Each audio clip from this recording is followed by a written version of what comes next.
আমরা যে স্বপ্ন দেখা শুরু করেছি,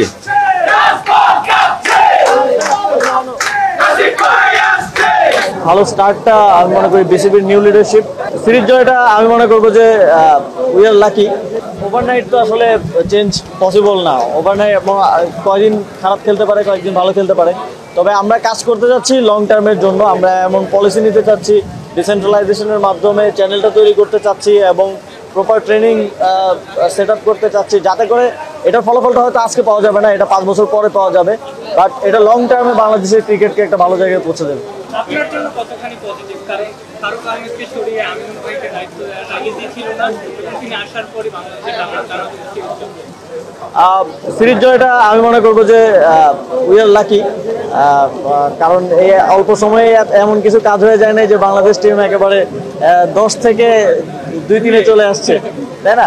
তো আশা করি এটা একটা হচ্ছে আমাদের প্রতি একটা গুড সাইন যে আমরা কাজ করলে আরো ভালো করা সম্ভব। এবং এই ভালো স্টার্টটা আমি মনে করি বিসিবির নিউ লিডারশিপ এটাকে কাজে লাগাবে এবং সামনের দিনে ভালো করবে। আপনার কাছে কি মনে হয় যে শুধু স্কিল না, অনেক সময় দেখা যায় যে নেতৃত্বের মানসিকতাও অনেক বড় ভূমিকা রাখে? আমি যদি একটা উদাহরণ দিই, বিজয়কে নিয়ে আমিনুল ভাইকে একটা প্রশ্ন করা হয়েছিল, তিনি উত্তর দিতে অস্বীকৃতি জানিয়েছিলেন কারণ তিনি কোচ না। এই ধরনের এফোর্ট যখন টপ লেভেল থেকে আসে, ক্রিকেটারদের জন্য আরো বেশি সাহস বেড়ে যায়।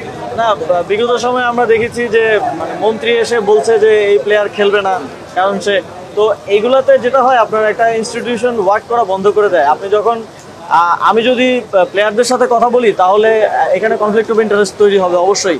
প্লেয়াররা আমার কাছে অন্য ধরনের যে কোনো কিছু চাইতে পারে যেটা আসলে নিয়মের মধ্যে পড়ে না।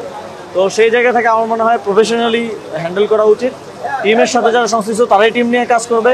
আমাদের কাজ হচ্ছে অ্যাডমিনিস্ট্রেশন নিয়ে কাজ করা, পলিসি নিয়ে কাজ করা। আমরা ওইটা নিয়ে করবো, যে যার যার কাজটা করলে আমি মনে করি যে সামনের দিকে আরো ভালো ফলাফল। শেষ প্রশ্ন, তরুণ একটা দল, এর আগে ধরেন পঞ্চপাণ্ডব ছিল বাংলাদেশ ক্রিকেটে, তাদের পরবর্তী যে নতুন একটা দল নিয়ে 2টা সিরিজ খেললো বাংলাদেশ দল, মনে হচ্ছে কিনা যে সাকিব তামিমের পরবর্তী নতুন এই দলটার প্রতি আস্থা রাখার সময় এসেছে? ট্রানজিশন পিরিয়ডটা কখনোই আসলে কোনো দলের জন্যই ভালো হয় না। কোনো একটা দল যদি দীর্ঘদিন একটা সেট আপে খেলে, সেটা যে দলই হোক, আবার নতুন করে যখন ট্রানজিশন হয় তখন একটু আপনারা জানেন যে টার্মোয়েল যায়, কিছু খেলা খারাপ যায়। তবে আমি মনে করি যে এই টিমের সম্ভাবনা আছে এবং হার্ডওয়ার্কের মাধ্যমে এবং বিসিবির কাজের মাধ্যমে আমি মনে করি এই টিম লং টার্মে বাংলাদেশকে ভালো কিছু দেবে। ভাই এক্সকিউজ মি, একটা কথা বলবো যে আমরা কিন্তু এই বোর্ডে আমরা যে স্বপ্ন দেখা শুরু করেছি,